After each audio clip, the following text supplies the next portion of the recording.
Awesome. So this is the I Stop Shaking tremor device developed by Hand at UCLA. Let me go on presenting. Okay. So as we know, Parkinson's disease is the second most common neurological disorder behind Alzheimer's disease, and it affects approximately 10 million people worldwide. And the three kind of cardinal biomechanical symptoms of it are tremor, rigidity, and bradykinesia. And essentially, tremor is one of the most life affecting symptoms because it can affect kind of like how late stage Parkinson's disease patients can do daily tasks. And so here we've developed these kind of three devices capable of kind of reducing this tremor in the hand, in the neck, and in the foot region. And so there's a very, very big market for Parkinson's disease gloves and kind of treatments. And here we present these three devices capable of treating tremor related to Parkinson's disease.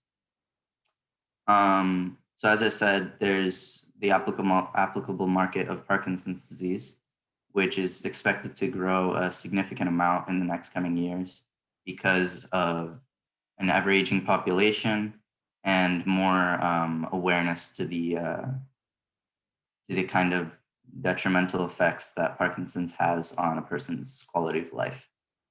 But there's also essential tremor, which is another kind of neurological disorder that culminates in tremor.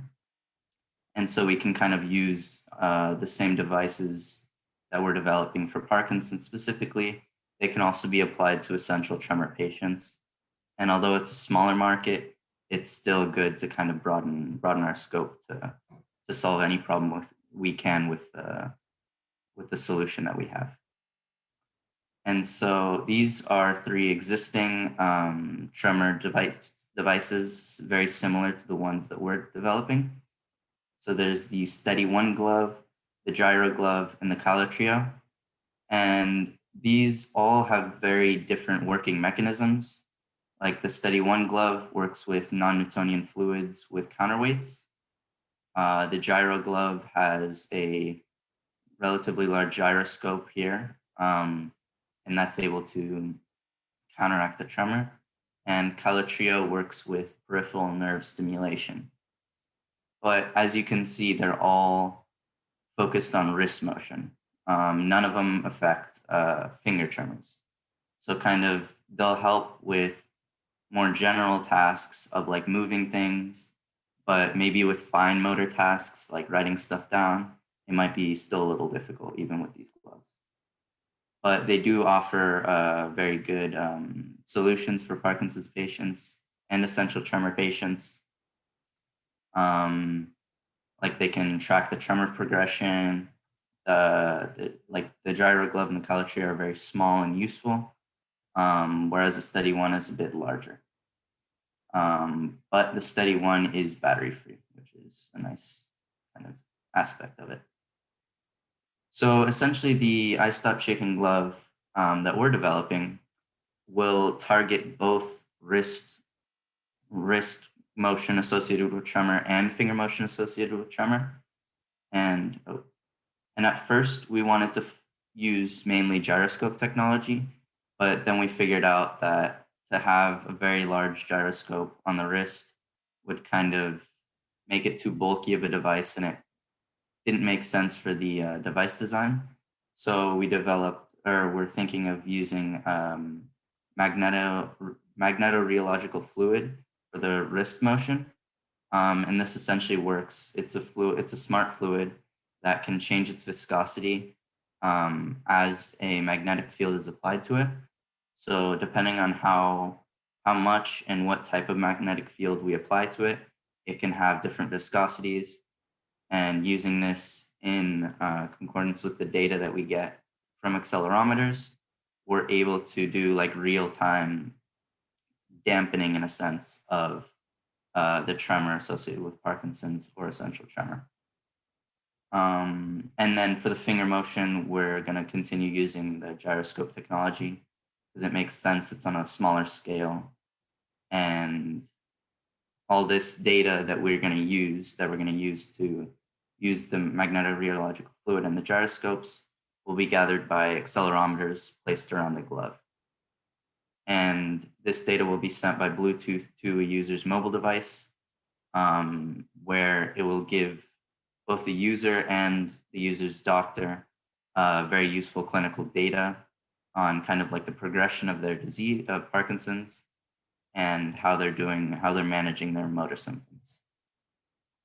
In addition, we can use an elastomeric material along each individual digit to kind of transmit torque opposing the motion of the tremor.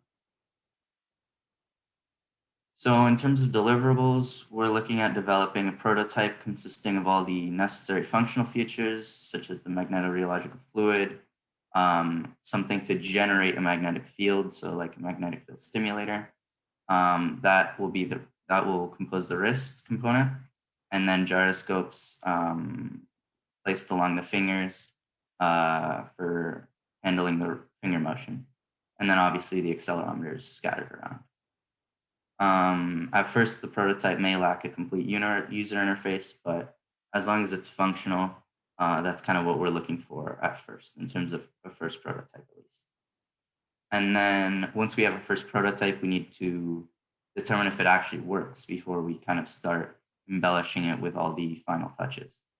So a kind of testing setup that we could use is attaching a TENS device to specific muscles, such as the EDC and the FDS, because these have been shown to be the muscles kind of in focus for the tremor associated with Parkinson's disease. So by attaching the TENS device to these muscles, we can kind of simulate a Parkinsonian tremor, and then we'll put the glove on and see if the glove actually inhibits the tremor. So that could be a way in which we test the validity of the device. So in terms of how we're going to build the device, we're going to need a 3D CAD model of the glove and all its components. We can use Fusion 360 or SolidWorks or any other 3D modeling software. We can 3D print like the non-critical components, just kind of like housing like these white parts up here. But for the more critical parts, like the housing of the magnetorheological fluid, that needs to be very well enclosed, because the magnetorheological fluid isn't necessarily a very biocompatible material.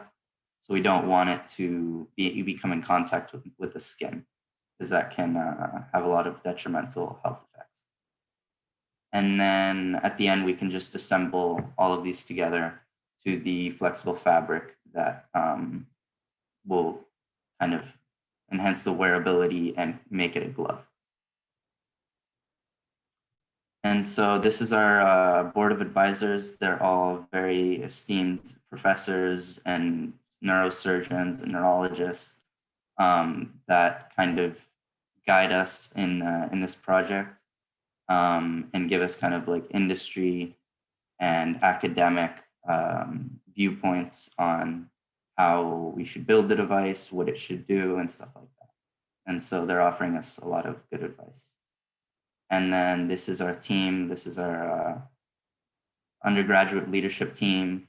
As you can see, we have like founder here, and then all the different aspects of the glove are kind of being led by different people. And that's it. Any questions?